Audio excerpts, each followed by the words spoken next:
अस्सलामु अलैकुम वरहमतुल्लाहि वबरकातुहू।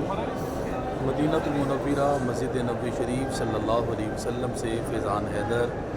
सबसे पहले दुरूद व सलाम बहज़ूर सरवर कौनैन सल्लल्लाहु अलैहि वालिहि वसल्लम। अल्लाहुम्मा सल्ली अला सय्यिदिना मुहम्मदिन व अला आलि सय्यिदिना मुहम्मदिन व अस्हाबि सय्यिदिना मुहम्मदिन व बारिक वसल्लिम।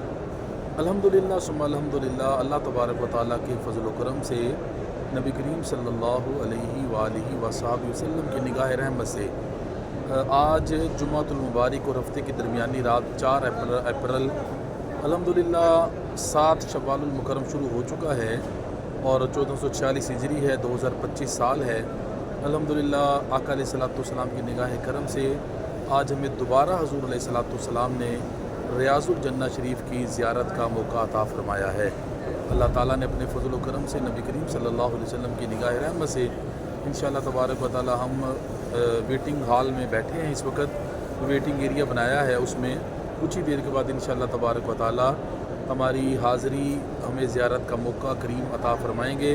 हम रियाज़ुल जन्नह शरीफ में जाके इंशाअल्लाह तबारक व तआला नवाफिल भी अदा करेंगे, सलाम भी अर्ज़ करेंगे और दुआएँ भी सब के लिए करेंगे इंशाअल्लाह तबारक व तआला।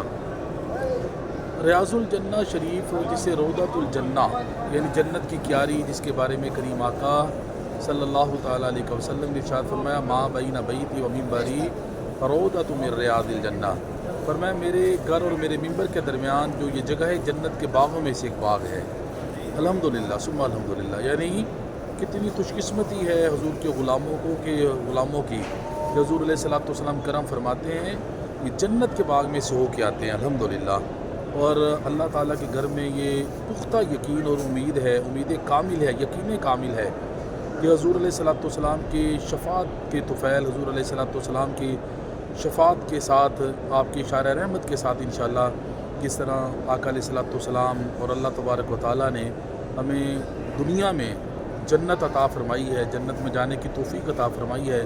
अल्लाह ताला अपने फ़ज़ल व करम से हुज़ूर अलैहिस्सलातु वस्सलाम की शफ़ाअत से हमें इंशाअल्लाह तबारक व तआला जो क़यामत के बाद जन्नत अल्लाह तबारक व तआला भी हमें इंशाअल्लाह उधर भी जन्नत अता करेंगे इंशाअल्लाह। मोअज़्ज़िज़ मोहतरम नाज़रीन व नाज़िरात, कितने ये खुशकिस्मत लम्हात हैं हमारे लिए, बरकतों वाले लम्हात हैं कि हम इस वक्त करीमों की बारगाह में हाज़िर हैं। ये बड़े करम के हैं फ़ैसले, ये बड़े नसीब की बात है। जिसे चाहा दर पे बुला लिया, जिसे चाहा अपना बना लिया। ये बड़े करम के हैं फ़ैसले, ये बड़े नसीब की बात है। रियाज़ुल जन्नह शरीफ जिसे रौदतुल जन्नह जन्नत की क्यारी कहा जाता है, इसके हर चीज़ बल्कि पूरी मस्जिद नबवी शरीफ सल्लल्लाहु अलैहि वसल्लम की हर चीज़ बड़ी मुतबर्रक है, बरकतों वाली, रहमतों वाली, अज़मतों वाली है। लेकिन रौदतुल जन्नह जन्नत की क्यारी के अंदर 8 ऐसे सतून हैं कि जिनको एक ख़ुसूसी फ़जीलत हासिल है। 8 ऐसे सतून हैं कि जिनको एक ख़ुसूसी फ़जीलत हासिल है। उनमें से 6 की ज़ियारत करना मुमकिन है रौदतुल जन्नह जन्नत की क्यारी में, रियाज़ुल जन्नह शरीफ में, और 2 सतून इस वक्त हुजरा मुताहरा के अंदर हैं, उनकी ज़ियारत करना ज़रा मुश्किल है। उन सतूनों के नाम पहले आप समाअत फरमाएँ। 8 सतून कौन कौन से हैं? अरबी ज़बान में सतून को कहा जाता है उस्तवाना, तो उनके नाम समाअत फरमाएँ। उस्तवाना हन्नाना ये सतून है, उसका नाम है उस्तवाना आयशा, उस्तवाना तौबा, उस्तवानतुस सरीर, उस्तवानतुल हरस, उस्तवाना वफूद, उस्तवाना जिब्राईल और उस्तवाना तारीख सतूनों की तफसील समाअत फरमाएँ। उस्तवाना हन्नाना मिंबर मुनव्वर बनने से पहले करीम आका सल्लल्लाहु अलैहि वसल्लम खजूर के तने से टेक लगाकर खुतबा इरशाद फरमाया करते थे। जब मिंबर मुनव्वर बनाया गया तो हुज़ूर अलैहिस्सलातु वस्सलाम ने मिंबर मुनव्वर पर जब बैठ के खुतबा इरशाद फरमाया तो खजूर का तना इस कदर ज़ोर ज़ोर से रोया, चीख कर रोया और गाबन उठने की तरह चिल्लाने लगा कि सहाबा किराम ने जब आवाज़ सुनी तो मस्जिद नबी शरीफ में सब सहाबा किराम रोने लग पड़े। हुज़ूर अलैहिस्सलातु वस्सलाम मिंबर मुनव्वर से नीचे तशरीफ़ लेकर आए, आकर उस खजूर के तने के ऊपर आपने अपना दस्ते रहमत फेरा, وہ اس طرح چپ ہوا کہ جس طرح ایک بچہ سسکیاں لے لے کر چپ ہوتا ہے۔ حضور علیہ الصلوۃ والسلام نے اسے فرمایا کیا تو یہ چاہتا ہے کہ تجھے میں پہلے کی طرح کا کر دوں، جس طرح تو پہلے تھا، یا تو جنت میں لگنا چاہتا ہے کہ جنتی تیرا پھل کھائیں گے۔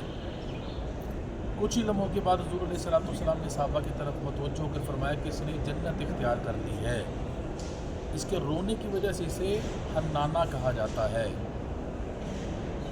دوسرا ستون مبارک جو ہے وہ استوانہ عائشہ، بارہا نبی کریم صلی اللہ علیہ وآلہ وسلم اور کئی اکابر صحابہ کرام نے یہاں نماز ادا فرمائی ہے، اور حضور علیہ الصلوۃ والسلام اکثر یہاں تشریف فرما ہوا کرتے تھے۔ استوانہ توبہ، اس کو استوانہ ابو لبابہ بھی کہا جاتا ہے۔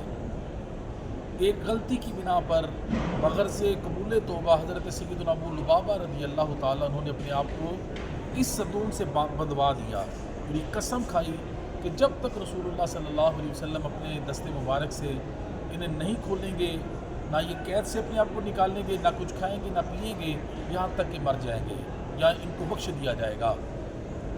اسی طرح 7 دن گزر گئے، صرف طبی حاجت کے لیے نمازوں کے اوقات میں ان کو کھولا جاتا۔ 7 دن گزر گئے، انہوں نے نہ کچھ کھایا نہ کچھ پیا، پھر اللہ تبارک و تعالیٰ نے ان کی توبہ قبول فرمائی، کریم آقا صلی اللہ علیہ وسلم نے انہیں اپنے دست مبارک سے کھول دیا۔ اسی طرح ایک وہاں پہ مبارک ستون ہے استوانۃ السریر جسے کہا جاتا ہے۔ سریر عربی زبان میں چارپائی کو کہا جاتا ہے۔ حضور علیہ الصلوۃ والسلام جب اعتکاف کے لیے مسجد نبوی میں قیام فرماتے تو کبھی سریر یعنی چارپائی بچھاتے جو کہ کھجور کی شاخوں کی بنی ہوئی ہوتی، لیکن اکثر حضور علیہ الصلوۃ والسلام حصیر یعنی چٹائی پر استراحت یعنی آرام فرمایا کرتے تھے۔ استوانۃ الحرس، اس کو استوانہ علی بھی کہا جاتا ہے۔ مولا علی شیر خدا کرم اللہ تعالیٰ وجہ الکریم اکثر یہاں نوافل ادا فرمایا کرتے تھے، اور رات کو حضور علیہ الصلوۃ والسلام کی پہرے داری کی خدمات بھی یہیں پہ سر انجام دیا کرتے تھے۔ استوانہ وفود، کبھی کبھار جب گرد و نما سے قبائل عرب، وفود عرب جو تھے وہ قبول اسلام کے لیے حضور علیہ الصلوۃ والسلام کی بارگاہ میں تشریف لاتے تو حضور علیہ الصلوۃ والسلام اسی مقام پر بیٹھ کر، اس ستون مبارک کے پاس بیٹھ کر ان کو اپنی زیارت سے مشرف فرمایا کرتے تھے، اور صحابہ کرام بھی آپ صلی اللہ تعالیٰ علیہ وسلم کے ارد گرد بیٹھا کرتے تھے۔ ایک سمت علی، ایک سمت عمر، صدیق ادھر عثمان ادھر، جگمگ جگمگ تاروں میں مہتاب کا عالم کیا ہوگا۔ استوانہ جبرائیل، یہ ایسا مبارک ستون ہے کہ جہاں پہ اکثر یہیں پہ حضرت جبرائیل امین علیہ السلام وحی لے کر نازل ہوا کرتے تھے۔ اب اس ستون کی زیارت ذرا مشکل ہے کیونکہ یہ سبز مبارک جالیوں کے اندر ہے۔ استوانہ تہجد، حضور علیہ الصلوۃ والسلام بارہا اکثر یہاں پہ نماز تہجد ادا فرمایا کرتے تھے۔ اس ستون کی زیارت بھی اب ذرا مشکل ہے کیونکہ یہ ستون مبارک بھی سبز جالیوں کے اندر ہے۔ الحمدللہ ثم الحمدللہ، آج ہم نے ان مبارک ستونوں کی زیارت کا شرف حاصل کیا ہے۔ اللہ تبارک و تعالی ہمیں زندگی کے ہر سال ان مقدس مقامات کی زیارت آ کے یہاں پہ کرنے کی توفیق عطا فرمائے۔ السلام علیکم ورحمۃ اللہ وبرکاتہ۔